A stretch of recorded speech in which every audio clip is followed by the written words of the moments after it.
Welcome to Your Strata Property, the podcast for property owners looking for reliable, accurate, and bite-sized information from an experienced and authoritative source.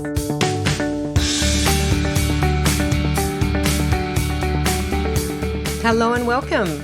I'm your podcast host, Amanda Farmer, strata lawyer and guide, helping you to navigate the legal complexities of apartment living. This week I'm covering a topic that I am regularly asked about by strata owners, strata managers, and over the years I have become particularly passionate about this topic. It is strata books and records, in particular the inspection of those books and records. How does an owner or their authorised representative inspect the books and records of an owner's corporation? And what are these books and records that are supposed to be held by our owners' corporations and made available for inspection? It is sometimes the subject of some angst among owners who are attempting to find out information from the records, information that they feel they haven't been able to get directly from their strata committee or their strata manager. But owners can often be disappointed when they embark on this process of inspecting books and records. They either find it difficult to access those records, or what they're looking for is not held or not made available to them. It's a topic that I have spoken about previously on the podcast on a few occasions, and I will share the previous podcast episode numbers with you so you can go and check those out. But I haven't yet recorded an episode bringing together the New South Wales legislation on strata records, what needs to be held, what owners need to do if they want to inspect those records, and what options are available when things go wrong. When records aren't being held properly or access can't be obtained, where does an owner turn?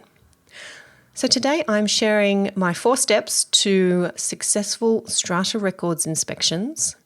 Owners in particular are going to get a lot out of this episode, but definitely there's lots to learn here for those who are keeping records, and that's strata managers.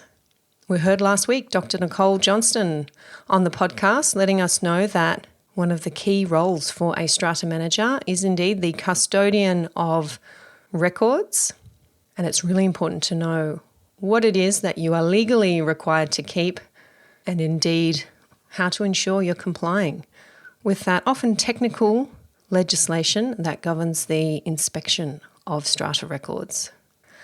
Summarising my 4 steps before we dive in. Number 1, I'm going to talk about making the request to inspect. How do we do that? What's the relevant legislation, and what are the steps we need to follow to make sure we're making a valid request to inspect books and records? Number 2, carrying out the inspection. How should the records be made available? What records should be made available? Number 3, I'll address some common misunderstandings when it comes to records inspections. Some of these will be familiar to some of you, I'm sure. For example, no email correspondence being produced for inspection, no strata roll being produced, or parts of the strata roll being removed, redacted, apparently to protect owners' privacy. And what do we do about privileged material that might be the subject of solicitor-client privilege? There's a few misunderstandings that arise from those 3 issues. And fourthly and finally, know your last resort. What do you do when things go wrong? Where do you turn when you can't get access to records, or what you're looking for is not there? Now, I am going to be referring to New South Wales legislation, the Strata Schemes Management Act 2015, though we do have similar legislation right across our country. And I'm going to mention a couple of New South Wales tribunal cases as well. Links to all the legislation and the cases in the show notes for this episode over at yourstrataproperty.com.au/podcasts. You'll see this episode number 282 in the list. Click on through and you'll see the show notes with the links, including your access to the transcript. Let's dive in. The first step to a successful Strata records inspection, making your request. How do we do that properly and in compliance with the law? Section 182 in our Strata Schemes Management Act tells us that an owner or a person authorised by an owner may request the owner's corporation to allow an inspection of its records. This is an exercise that is often, or at least should, be carried out by purchasers of strata properties, preferably before they sign the contract for their purchase. They are entitled to inspect the records if they are authorised by an owner. The obvious owner to authorise them is indeed the vendor, the person who is selling their property, wanting to sell their property. But other people may be authorised by owners. I am often authorised by my clients to go and inspect records at the office of their strata manager. And that is usually where the records are kept. If you have a strata manager, it is that person that you should be contacting to make your request to inspect the records. Section 182 tells us that the request must be made by written notice. You have to put your request in writing, and you also have to pay a fee. Now, this fee is prescribed in the Strata Schemes Management Regulation. It is currently $31. That's for the first hour of your inspection, with an additional $16 payable for each half hour or part of half hour after that first hour. You'll find that fee in Schedule 4 to the Strata Schemes Management Regulation, and that is a fee that is payable to the owner's corporation. Not a fee payable to the strata manager, a fee payable to the owner's corporation for making the records available under Section 182 of the Act. Now, how and where does this inspection happen? Well, Section 183 tells us that the inspection is to take place at the time and place agreed upon. So that's an agreement between the owner or their representative wanting to make the inspection and the owner's corporation or their representative, probably the strata manager. If there is no agreement, then the inspection is to take place at the property, at the time and on the date determined by the owner's corporation. Now, Section 183 goes on to tell us that if there is no agreement on the time and place for the inspection within 3 days of the owner's corporation receiving the request, the owner's corporation must immediately give the person requesting the inspection a written notice fixing a specified time between 9 a.m. and 8 p.m. on a specified date that is not later than 10 days after the owner's corporation received the inspection request. So it's up to the owner's corporation to set the date and time, complying with those specific requirements if there is no agreement on date and time for the inspection. As for the method of inspection, this is something that has been quite interesting to watch over the last almost 2 years now as we make the shift to being out of the office and rely so much more heavily on our electronic records. Our legislation does say that you can inspect records in person or through electronic access or any other means agreed on. Now, I'm often asked by frustrated owners whether their strata manager can insist on inspecting records in person at their office because they don't have an electronic system. My answer to that is yes. If that's how the records are kept, they're only kept in hard copy, or there is no ability for an owner to log in to a system remotely and inspect the records, then in person is the only way the records can be inspected. If that's something that is a concern or a frustration for many owners in your building, then it might be an idea to consider whether another strata management company, perhaps a little more modern, perhaps more up to date with its systems and processes, might better serve you in the future. I do feel that management companies that are not keeping up with the times, especially now, we know how important it is to be able to work from anywhere, will be seeing their clients vote with their feet and move on to those companies that are embracing all of the benefits available to us with modern technology. So that's the first step to a successful Strata records inspection. Get your request right. Make sure you're meeting those requirements in Section 182 and you're aware of the provisions of Section 183, particularly if you haven't been able to reach agreement on a date, time and place for your records inspection.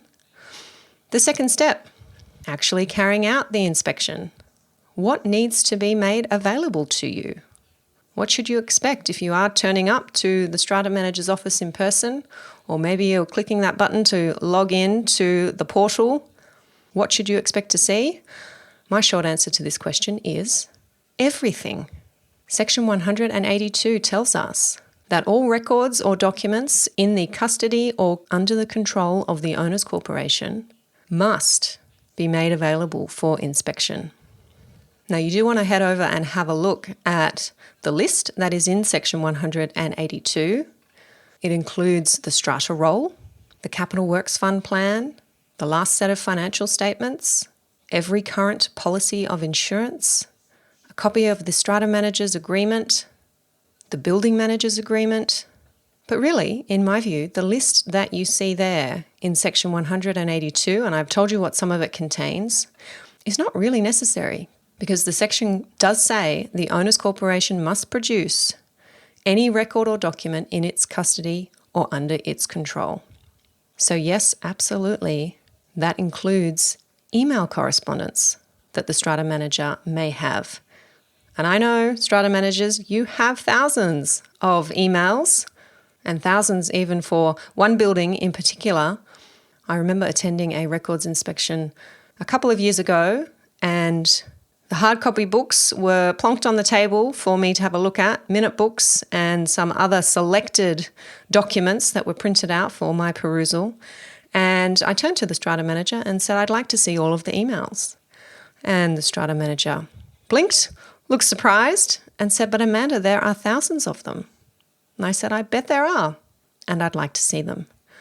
You are entitled to see the email correspondence that the Strata Manager is holding. Those are emails in the custody and control of the Owners Corporation. Now, very interestingly, I think, failure to produce any of the records listed in Section 182, which, as I've said a few times now, includes all records or documents in the custody or under the control of the Owners Corporation, is an offence, and breach exposes the Owners Corporation to a penalty of up to $550. There aren't too many penalty provisions like that in our Strata Schemes Management Act, but our legislature has decided that this should be one of them. Owners corporations and their strata managers should be taking these obligations very seriously. Now, I always make sure, particularly if I am attending a records inspection in person, that I take with me the list that is in Section 182 to remind me of the types of documents I should be making sure are held within the Owners Corporation's records. Use it as a bit of a tick list, if you like. If you want to take copies of any of the documents, Section 183 also tells us that you are entitled to make a copy of the document, but must not, without the consent of the Owners Corporation, remove the document. I do find that most in-person inspections that I carry out these days, there is absolutely no objection to me taking photos of documents with my iPhone, very handy, and certainly when you are inspecting through an online portal, it is, or at least should be, quite easy to download documents and save them to your own computer. Having said that, I do hear from owners from time to time that they are not given the ability or the facility to be able to make copies. That is a breach of Section 183. As long as the person inspecting is not removing the document from the custody of the Owners Corporation, they are entitled to make copies of the document. Step 3 of our 4 steps to successful strata records inspections: being aware of some common misunderstandings and, better yet, knowing how to address those. I've already mentioned one of the common misunderstandings or sources of frustration for those of us inspecting records, and that is the lack of production of email communications. This is often where the real story is as to what's going on in our buildings, potential purchasers are going to discover from the email communications what's happening right now at the building, perhaps what the level of harmony is like.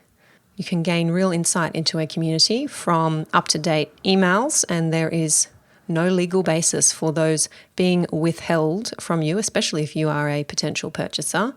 I'll speak in a minute about the one legal basis upon which communications may be withheld. Another common misunderstanding is that the strata manager or the custodian of the records is entitled to remove the strata roll from the books so that you can't see, in particular, the personal contact details of owners or their agents. The strata roll definitely must be made available for your inspection, and it should not be amended, redacted, changed in any way. I'm often given strata rolls with all email addresses removed from the roll, and I have to go back to the strata manager and explain that they have not given me a complete strata roll. If an owner has provided an email address, which many, if not most, owners do these days, then that email address goes on the strata roll, and you are entitled to inspect the whole strata roll. There is no reason why the strata roll or any part of it should be removed or redacted. I know strata managers are often telling owners that contact details are removed from the strata roll for privacy reasons. Privacy law, privacy legislation is often cited. We actually have case law in New South Wales confirming that any reference to privacy law or the national privacy principles is misconceived, and that is not a reason to withhold records, in particular to withhold a strata roll. The case I'm referring to is Legge, or perhaps it's Legge, Legge, and Network Strata Services. It's an oldie, but a goodie. I wheel it out quite regularly. 2013 case, what was then the New South Wales CTTT, now NCAT. A link to that one for you in the show notes. The tribunal member in that case very clearly dismisses the strata manager's argument that the addresses of lot owners cannot be disclosed because of privacy law. In that case, the strata manager made a submission that the privacy law supersedes the provisions of the Strata Schemes Management Act. The member thought it unlikely that the privacy law being referred to in that case applied, or if it did not supersede the provisions of the Act, which require access to be given to the strata roll upon request by a lot owner or authorised person. And in that case, it was found that refusing to give access to the strata roll meant that the Owners Corporation had wrongfully failed to make records available and had breached the Act. More recent case, dealing a little more broadly with the types of documents to be produced and why it is that everything needs to be produced. Check out Walker and the owners of Strata Plan number 1992, 2020 appeal panel case. That case was about the production of levy registers. The Owners Corporation in that case wanting to withhold those registers, being a record of how much everyone had paid towards their levies, who might be overdue in their levies. Withholding those records for privacy purposes was not a valid reason to refuse access. And of some concern to me was the fact that the appeal panel actually overturned the tribunal member who made the decision at first instance, that tribunal member having said that it was okay to withhold levy registers. Certainly not the case. As we now know, all records in the custody or control of the Owners Corporation must be produced. If a building is being managed by a strata manager, there will be levy registers, there will be statements of income and expenditure, there will be detailed financial documents. Just because these documents are not attached to a notice of annual general meeting or are not otherwise made available to owners doesn't mean that they shouldn't be made available on a records inspection, or certainly upon receiving a specific request for those documents. A further misunderstanding I want to touch on is that related to Solicitor-client privileged material. I spoke about this with Rena Van Alst in one of our chats a couple of years ago now. It's episode number 143. There's often a misunderstanding that any documents that relate to litigation that's going on between a lot owner and their owner's corporation should be withheld from every records inspection. Now, that's not the case on a couple of fronts. First of all, records are only privileged and may only be withheld when the inspection is being carried out by the owner who is actually in dispute with the owner's corporation. If there are tribunal proceedings on between the owner of Lot 2 and the owner's corporation, and the owner of Lot 2 or their representative seeks access to records, it is fine, in fact it is important, for the owner's corporation to remove from the file those records that may contain legal advice to the owner's corporation about the tribunal proceedings with Lot 2. But if it's the owner of Lot 6 inspecting the records, the owner of Lot 6 is absolutely entitled to see the legal advice given to the owner's corporation about the dispute with Lot 2. The records are not privileged as between Lot 6 and the owner's corporation, only between Lot 2 and the owner's corporation. And as for whether or not documents are privileged in the first place, not everything that comes from a lawyer or that arises because of legal proceedings is a privileged document. The question or the test is whether the document has been prepared for the dominant purpose of legal advice. That's not the case for every document, that's for sure. It's really important if you are an owner's corporation wanting or needing to quarantine documents from inspection because a lot owner litigant is attending to inspect, you get some guidance from your legal advisor to make sure that you are removing the documents you should be removing and leaving available those that should remain available. Our fourth and final step to a successful strata records inspection: know what to do when things go wrong. What if you have major requests, you have complied with Section 183, you know you've done all the right things, and you can't get access to your records? Perhaps you have made your inspection and what you are looking for or what you believe should be there is not there. You've asked for it, it still hasn't been produced. Where do you go next? Section 188 in our Strata Schemes Management Act tells us that the tribunal may order an owner's corporation or a strata manager to supply information that the tribunal considers the owner's corporation or strata manager has wrongfully withheld. If you are at the stage where you need to make such an application to the tribunal, it's worth being aware that you don't need to apply for mediation before you make your tribunal application. These applications are exempt from mediation under Section 227 of our Act. Do make sure that you have a clear description of the documents that you are looking for, or a detailed list if it's a few things. And it's a good idea that you have made that request, presented that list to your owner's corporation, care of the strata manager first before you make your tribunal application. Many times I have attended on records inspections. I haven't found what my client may have asked me to look for, but when I have then asked the strata manager, either verbally or later in writing for particular documents, those documents have been produced. And the tribunal really is a last resort. The other thing to be aware of if you're thinking of making one of these applications is to ensure that the document actually exists. The owner's corporation can only produce records that are in its custody or control. It may be that what you're looking for doesn't exist. I appreciate it's hard to know what you don't know, but if you're looking for a particular document that is referenced perhaps in another document, maybe there is a report from an expert that refers to an instruction given to that expert by the strata committee or the strata manager.